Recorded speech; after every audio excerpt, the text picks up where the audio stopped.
Second trap is to try and prevent Ukraine from being able to ensure its own security once a peace is reached. This means allowing Ukraine to have the military strength it needs to deter further aggression. This also means allowing Ukraine to choose its security partners in the future. And the third trap, not to fall into, is of course to lift the sanctions ahead of discussions rather than at the end of discussions. This choice was made in 2022 and led to the failure of the discussions. So again, discussions that will be held, hopefully be held later today, the best we can hope for is an immediate ceasefire. And what we need to avoid is the traps that led those discussions 3 years ago to the failure.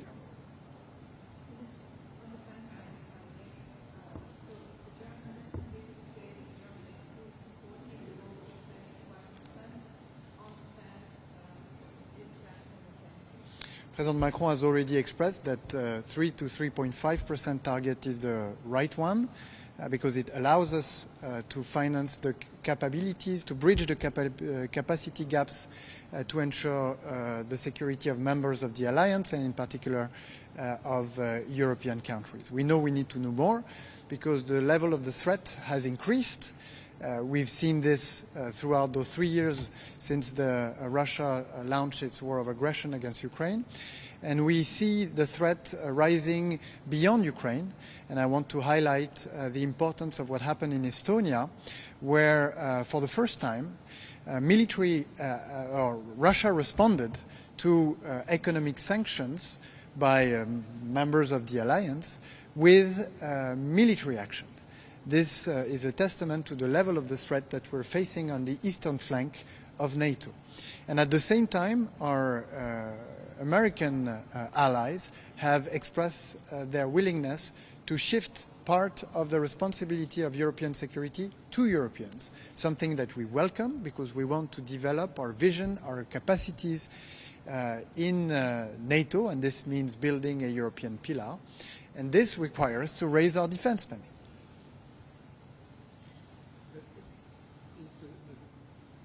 Figure, the right figure, split in 3.5 and 1.5 as Mr. Nato suggested? So again, the 3 to 3.5 target is the right one for core defense spending. And this means raising our efforts to achieve this goal. But this comes with spending that are going to concur to the increase in our defense capability, that are not direct defense spending, but that needs to be achieved in order for us to be strong on different fronts. The cyber, the mobility of our armies, the resilience, all of those spending that are not directly military, but that will facilitate the security, or that will concur to the security in Europe.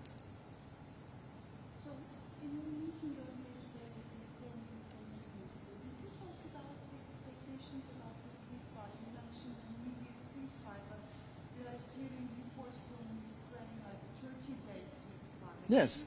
Sorry, it's a 30-day ceasefire with no conditions and immediate. That's what President Macron, with the German Chancellor and the British and Polish Prime Minister, said very clearly in Kiev last Saturday, after the exchange with all the members of the coalition of the willing, and after the exchange with President Trump. So that's exactly what we're calling for.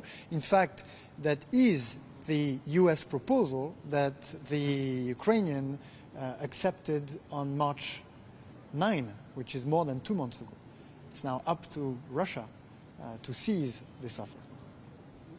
Minister, could you also be more specific on the massive sanction you say EU and American are preparing against Putin if it's not changing? Sure. So let's recall that we have already taken a number of sanction packages against Russia. In fact, if Russia is tampering with the Estonian Navy 3 days ago. This is precisely because our sanctions are biting. They're biting Russia, because as you remember, what happened in Estonia is that a sanctioned oil tanker was being stopped by the Estonian Navy, and Russian jet fighters came across to basically threaten the Estonian Navy not to stop a sanctioned oil tanker, an oil tanker used by Russia to circumvent those sanctions that we applied on Russian energy. So these sanctions, they are already very strongly affecting the Russian economy. We estimate that our sanctions cost Russia 400 billion euros, which is worth 3 years of military spending by Russia. But we want to go further, because Russia so far has not sent any signal of its willingness to negotiate or to start peace negotiation. That's why we adopted a 17th package of sanctions 2 days ago, or that will be formally adopted in a few days, but it was agreed upon 2 days ago. I'm very satisfied with this. In fact, France contributed heavily to the designation of oil tankers, of financial institutions, of companies providing dual goods, of entities and individuals contributing to disinformation campaigns and cyber attacks.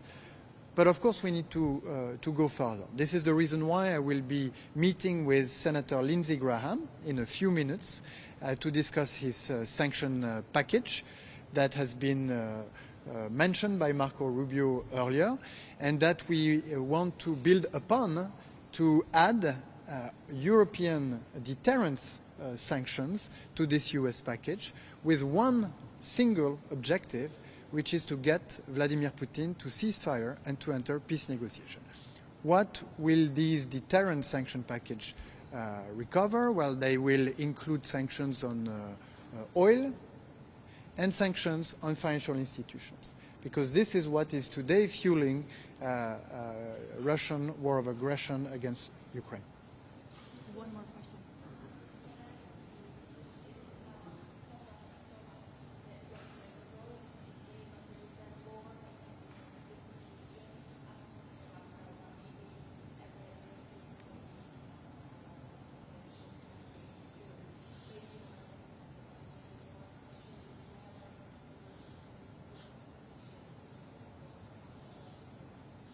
Well, I will say three things. The first thing is that we call for an immediate ceasefire, the free access and massive access of humanitarian help in Gaza, and the liberation of all of the hostages still held by Hamas. I will then say that the situation in Gaza on the humanitarian front is catastrophic because of the blockade that lasts for more than 2.5 months, that has led to a very dire situation that is not acceptable and that has to stop. I will also say that we will oppose and condemn the decisions, if they were made, announced by the Israeli government regarding further occupation and military action in Gaza. Of course, we want the Hamas to be disarmed. We want the Hamas to leave Gaza. We want the Hamas not to have any role in the future governance of Gaza. But there is no military solution to this issue, and we urge the Israeli government to refrain from implementing the announcements that were recently made. The last thing I will say is that we're working with Saudi Arabia to prepare for the UN conference on the two-state that we will be chairing with them, with the objective of paving the way for a political solution. And our approach is to work with other European or Western countries that would be ready to recognize the state of Palestine in a situation where Muslim or Arab countries would be willing and ready to normalize their relationship with Israel, in a situation where the Palestinian Authority would go further in the reforms that are needed to strengthen it, and we support those efforts. governance reform, but also schooling reform, and of course, in a situation where the Hamas will be disarmed and will be excluded from the future governance of Gaza. We think that we have a momentum to bring all this together, which will not only be a symbolic moment, but also a milestone, an important milestone on the path towards a political solution that will allow the Israeli and the Palestinians to live side by side in peace and in security. I thank you very much. Thank you very much. We have to thank you.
Ses prova 1, 2, 3, 4, 5, 6, 7, 8, 9, 10.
Italien passt ja nicht zeitlich, aber Griechenland wird ja gut passen.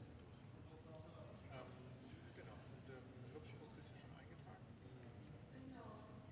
Glaube ich, Donnerstag, Freitag. Und da mache ich noch München.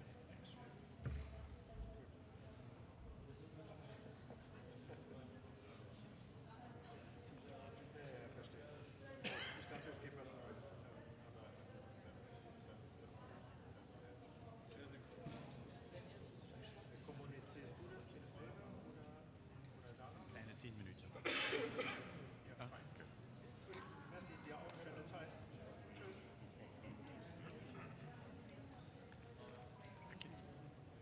Ja, ik krijg het hier ook maar juist. Hè.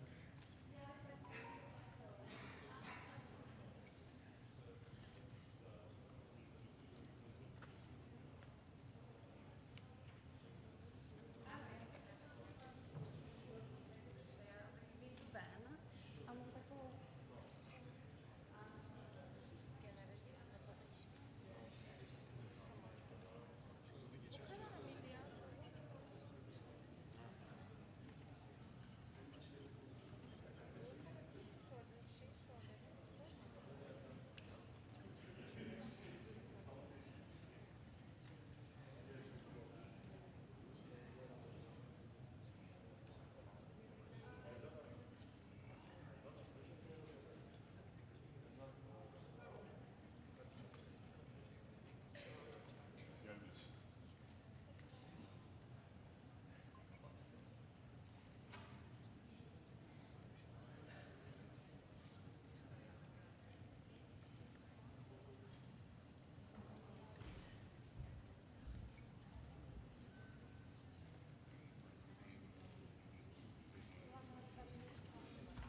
All right, good afternoon, everyone.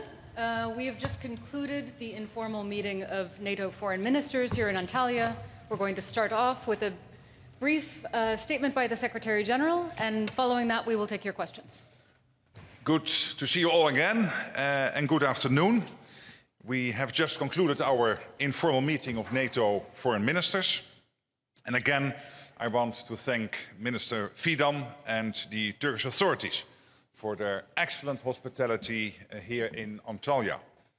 This meeting allowed us to dive into some of the key issues we will need to address at our summit in The Hague just 6 weeks from now. Our main focus was on boosting defense spending. This is the core deliverable for the summit and will be a key area for the alliance in the years to come. Increased defense spending is essential to our security. It is needed to meet the capability targets that allies will soon agree and to ensure that the alliance is ready to face any threats and challenges. It will also help to ensure fairer burden sharing among allies. And we are on the right track. Most allies are now set to reach the initial aim of spending 2% of GDP on defense this year. And many have already announced plans to go much, much further. And this is crucial, because it is clear that 2% is not nearly enough. Our discussions here in Antalya focused on what more we will need for the future. We know we will need greater investment in our core military requirements, as well as additional broader defense-related investments, including infrastructure and including resilience. I look forward to continuing to work closely with allies in the coming weeks as we prepare formal decisions for the summit in The Hague. We also discussed the importance of strengthening our defense industries. This is necessary to ensure we have the capabilities we need so that we can continue delivering on our core task to defend 1 billion citizens. We are committed to ensuring that we are doing all we can to increase production, foster innovation, and remove barriers to cooperation. We all stand to gain from this, not only in security terms, but also economically. And finally, we discussed Russia's ongoing war against Ukraine. We reiterated our full support to President Trump's urgent efforts to bring the war to a just and lasting end as soon as possible. This is a priority that we all share. We reaffirmed our long-term support for Ukraine. This is not about fueling the war, it is about ensuring that Ukraine can defend itself today and into the future. And with or without a settlement, it is clear that our support to Ukraine will continue to be important to ensure a lasting peace. All of this, increased investment in defense, enhanced defense industrial capacity, and continued support to Ukraine will help safeguard stability across our Euro-Atlantic area. And with that, I look forward to take your questions. All right, we'll start with the front row all the way on my right. Is it working? Thank you. It's Sabine Siebold with Reuters. Good to see you. Thank you. SecGen, do you see the incident in the Baltic Sea off the Estonian coast, which involved a Russian fighter jet, as an escalation? And what does NATO intend to do about this? And how will the alliance react to it? Yeah, because of these developments, and we have seen more of these over the last 6 to 12 months, of course we have the Baltic air policing mission, we have Baltic Sentry, which is working particularly at protecting our undersea critical infrastructure. NATO and Estonia are in close contact on this and coordinating absolutely on making sure we know exactly what is happening. But again, this is why we are active in this region collectively, of course, Estonia and the other nations on the Baltic Sea, but also as NATO collectively making sure we keep this part of NATO territory safe. All right, we'll go to the woman in blue in the center. Ma'am. Mr. Secretary General, I want to ask a question regarding Turkey. In such a turbulent and unpredictable period, it's crucial for Turkey to strengthen its defense as it protects the southeastern flank of the alliance. And while Turkey is in talks with European countries to purchase Eurofighters, it also engaging with the United States on issues such as acquiring F-35s, also potentially rejoining the F-35 program and the lifting of Qatar sanctions. So as NATO Secretary General, how do you encourage the parties involved not to place obstacles in Turkey's way? Thank you. NATO encourages its allies not to have limitations on arms sales from one ally to another. And when it comes, for example, to the Eurofighter, you have seen this coming up in the meeting I had with Chancellor Merz last Friday, because he referred to that in the presser we had after this at NATO headquarters in Brussels. And obviously it is for the German government to decide on next steps. But I thought there was an opening there, and we'll see how this will be taken further. And this will probably lead to more discussions within the German government. All right, on the center aisle, gentleman in the fourth row. Thanks a lot, Thomas Gutschka with Frankfurter Allgemeine Zeitung. Secretary General, a question on the next, I think it's now called Hague Investment Pledge. The Hague Investment Plan, because it has to be real, and a pledge sounds a bit vague. All right. My question is how to actually get to the target on which allies will agree in The Hague. In your view, does it need to be underpinned by a clear and credible path for each member state, which would then also mean that NATO would review progress annually and report back where member states are, which is the procedure where we are now, but that was not how, for instance, it started with the Wales investment pledge from 2014, where no path was set. So what's your view on this? As you are from Germany, let me start by saying that Germany is really taking the lead here. Also today, it is clear that the German government has committed to spend much more on defense, and really wants also, when it comes to this debate, how collectively as NATO we will be able to face all our threats and challenges, that Germany is clearly taking the lead on this. And I'm very happy about this, because it is the biggest economy, it's the biggest economy in Europe and the second biggest economy in NATO after the United States. Of course, these discussions are still ongoing, but my assumption is, and I'm quite confident, that in The Hague we will commit to an ambitious spending target. It might be a target on the core defense spending, but also a clear commitment on defense-related investments. Obviously, just saying that we will have to get there in a couple of years and then doing nothing is not helpful. So there has to be a credible path to get to that target, but you cannot get there in 1 year. That's impossible. Because we know there is an issue of absorption capacity. You need to order the defense industrial output from our defense industrial industries. You need to hire the necessary people to fill all the vacancies within the military. That will take some time. So there is a absorption capacity issue here, which we have to take into account, but we have to have a credible path together. Absolutely. And again, through you, thank you to the German government for clearly taking the lead on this. All right, we'll go just in front of him in the third row. Hello, Secretary General. Max Delaney, AFP. Just to follow up on the new target, the new plan. By now expanding it to include defense-related spending as well, aren't you just doing a sort of a budgetary sleight of hand to allow countries to convince President Trump that they're reaching the target he wants? And aren't you just playing smoke and mirrors with the figures to try and pad them out?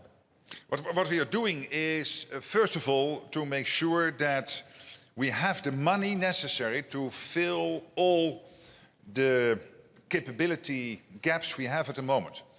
We will agree at the defense ministers meeting our capability targets for the coming years, and we know already that with the 2% we can never fill all those gaps. We have to spend much, much more, as I've said consistently since October, November last year. So that's number one. And that has to do with the core defense spending. But we also know that when it comes to defense spending, we have to make sure that we have all the enablers in place, everything related to defense spending in place. As I said this morning, at the doorstep, sometimes when you cross a bridge in Europe, you hope with your own car that you safely cross it, get across it, but let alone with a tank. So this whole issue of military mobility, how can we make sure that we are able to move our land forces from one place to another, but also when it comes to resilience, when it comes to support for partner countries and so many other issues and areas, we have to make sure that we not only concentrate on the core defense spending, but also making sure that we do these defense-related investments. I know there are many rumors about numbers out there. I respect, of course, what you think you have found out so far. That's your job. But I'm not commenting on the concrete numbers, but I do acknowledge that there is a discussion on core defense spending and a discussion on defense-related investments. All right, gentleman in the front row in the purple tie. Doğan Can Aksoy, TRT Haber. Turkey's defense industry has made a significant progress in recent years, and NATO countries have shown increasing interest in Turkish products. Just yesterday, an agreement was signed with Spain for the producement of Hürjet trainer aircraft. And Turkey's effective defense production has gained even more prominence with the Russia-Ukraine war. In this context, how do you assess Turkey's role on the defense industry? Thank you. It's very important because Turkey has an impressive defense industrial base. It is already working in close conjunction with industries and countries all over Europe and the United States.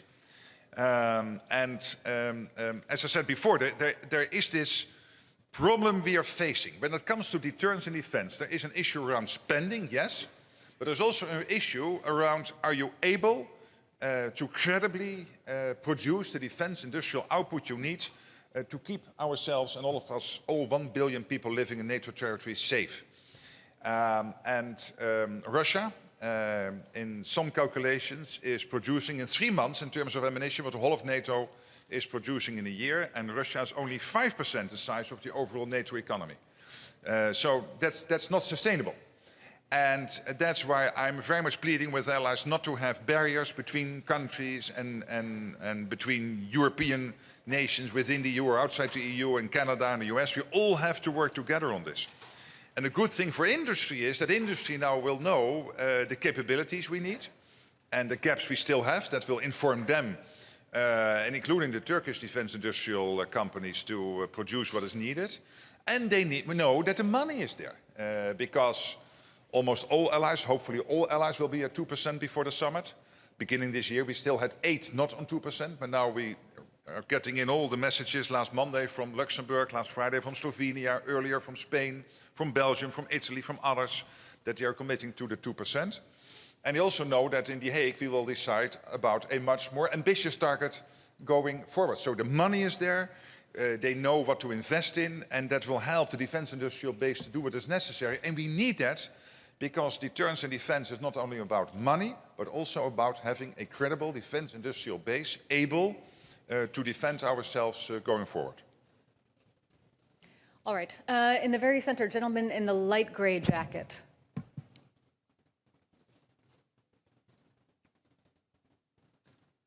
Mr. Secretary General, would you like to see... The microphone is... Sorry. Yeah, great. Work? Better now. Would you like to see the upcoming summit communique clearly stating that Russia is the most important threat for all the allies, the entire alliance? And do you expect this to happen? Well, clearly in the strategic concept and in the Washington Declaration and in every press conference I am giving, we repeat that Russia is the long-term threat. We repeat that China is rapidly building up its armed forces, which is, of course, a big concern. They will have 1,000 nuclear warheads by the end of the decade. And we repeat that terrorism is also one of the areas NATO is focusing on, because terrorism is a core task for NATO to fight terrorism. And we are here in Turkey. This country has been hit by terrorism, but also other countries in NATO have had their share of terrorist attacks over the last decades. And so all these threats are there. I will keep on repeating them based on the language we have agreed. And I expect for the NATO summit in The Hague to really focus very much on defense industrial production, focus on the defense industrial plan, so to make sure that the money is there, that the products are there, focusing on Ukraine, and then what exactly will be the format of the conclusions of the communique. We'll see what is the best way to play that. All right, and then just in front of him, the woman in the beige jacket.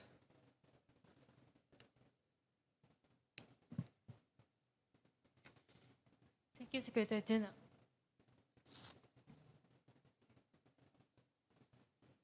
It's working. Sorry. Yeah, it's working. Thank you. My name is Mizuho Morioka from Asahi Shimbun, Japan. And according to some report, NATO has decided to invite IP4 leaders to the summit. And what kind of discussion do you expect in Hague with this region? There are no announcements at this moment about invites, other of course than the 32. So as soon as that is ready to make those announcements, we will make them. But more generally speaking, when it comes to the partners in the Pacific, that is a very important relationship for NATO. So I'm now not commenting on yes or no them being at the NATO summit, but this is an important relationship. One of the reasons I was in Japan a couple of weeks ago to have discussions with the foreign minister, the defense minister, and a very pleasant and successful dinner with the prime minister. Because there is a close cooperation between NATO and South Korea and Japan, Australia and New Zealand. We share our insights on what is happening. There is a strong defense industrial base which is further being developed in all those countries. We can work together on innovation and getting things out there. Particularly now with the Chinese build-up, it is more and more important that we have that close coordination, particularly because it is increasingly difficult to say that the Euro-Atlantic area and the Indo-Pacific area are totally separate. They are not. They are clearly interconnected. All right, we have time for one or two more questions. I'll come to this side of the room, the woman in the second row on the aisle. Secretary General, Maria Ortega from TRT Spanish. Turkey is hosting two big meetings today, here at NATO, and as we all have our eyes also in Istanbul. So two questions. What does this say about the role of Turkey in the alliance? And there are any efforts among the other countries in the alliance to ramp up these efforts of bringing peace to the region and other parts that it's so much needed? Yeah, clearly Turkey is playing an important role here, and basically the events you are mentioning are evidence of this, and also the meeting we have here with the foreign ministers, which has been very well organized by the foreign minister and his team, and we really want to thank him for that. And the convening power of Turkey is clearly there. We can see it every day. And I think that is important. That does not mean that other countries are not also involved. We have, of course, the coalition of the willing, in which Turkey is participating, which originally was brought together by the French and the Brits, but which is now much bigger. And we have other initiatives to make sure that whenever a ceasefire or a peace deal is done on Ukraine, that it is lasting, that it is durable, that we will have no repeat of what happened in 2014-15 with the Minsk agreement, which was basically challenged still when the ink was not dry, by which this agreement was written. So we cannot have a repeat of that. It has to be lasting. It has to be durable. And then to this week, the ball now is clearly in Russia's court. The Russians are sending a low-level delegation now and not taking up the opportunity President Zelensky has been providing. He said, I'm willing to sit with Putin. As soon as a ceasefire is there, we are willing to negotiate a peace deal. So Ukraine is clearly ready to play ball, but that ball is now in the Russian court. And I'm really thankful for the fact that the United States is laser focused. The president and his whole foreign policy team, including Marco Rubio, on bringing peace to Ukraine. All right, thank you so much. That's all we have time for today. Thank you. Safe travels.